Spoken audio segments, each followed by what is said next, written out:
Hello বন্ধুরা, ভেজির চ্যানেলে তোমাদের সবাইকে স্বাগত। আজ আমি তোমাদেরকে করে দেখাবো বাঙালির সব থেকে পছন্দের খাবার লুচি ও আলুর দম। লুচি ও আলুর দম বানানোর জন্য লাগছে 400 গ্রাম আলু। 400 গ্রাম আলু প্রেসার কুকারে জল ও সামান্য নুন দিয়ে সেদ্ধ হওয়ার জন্য রেখে দিলাম। যতক্ষণ আলু সেদ্ধ হচ্ছে, লুচির জন্য ময়দাটা মেখে নাও। লাগছে 2 কাপ ময়দা ও 2 চামচ তেল। তারপর ভালো করে এটাকে মেখে নিয়ে ময়ানটা ঠিক করে নিতে হবে।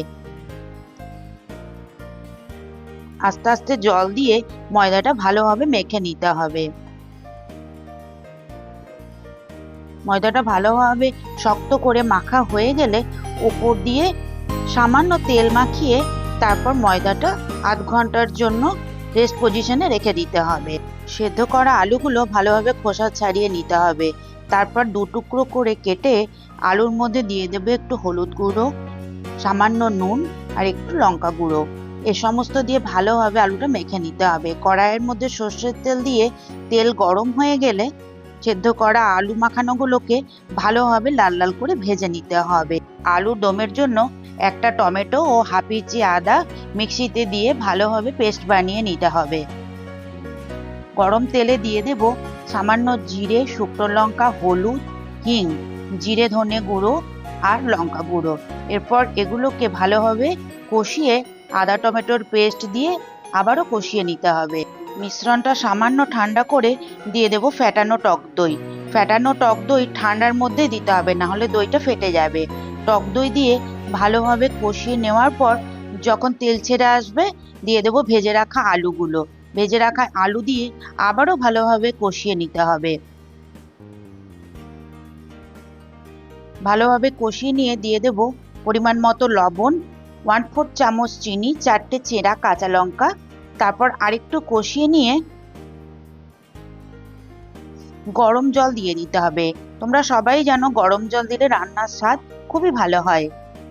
ঝোল একটু ফুটে উঠলে তারপর দিয়ে দেব বিট লবণ। বিট লবণ দিলে আলুর দম খেতে খুব ভালো লাগে। বিট লবণ দিয়ে ভালোভাবে ঝোলটা ফুটে ওঠার পর যখন তেল ছেড়ে আসবে, তখন গ্যাসের ফ্লেমটা বন্ধ করে কিছুক্ষণ রেখে দিতে হবে। তারপর আলুর দমটা সার্ভিং বোলের মধ্যে নামিয়ে নেব। এরপর মাখানো ময়দাটাকে আরেকবার ভালোভাবে মেখে নিয়ে ছোট ছোট করে লেচি কেটে নিতে হবে।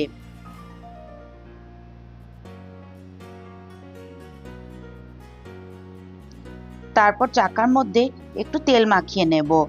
এরপর সুন্দরভাবে এক একটা করে লেচি নিয়ে গোল গোল লুচি বেলে নিতে হবে।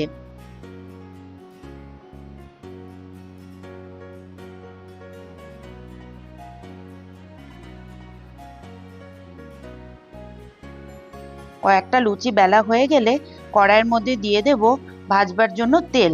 তেল খুব সুন্দরভাবে গরম হয়ে গেলে তারপর দিয়ে দেবো একটা একটা করে লুচি। লুচিগুলো একটু প্রেসার দিলেই সুন্দরভাবে বলের মতো ফুলে উঠবে। কয়েকটা লুচি ভালোভাবে ভাজা হয়ে গেলে তারপর লুচি আর আলুর দম গরম গরম পরিবেশন করে দিতে। আজকের মতো তাহলে আসি বন্ধুরা, আবার দেখা হবে কোনো নতুন রেসিপিতে। ধন্যবাদ।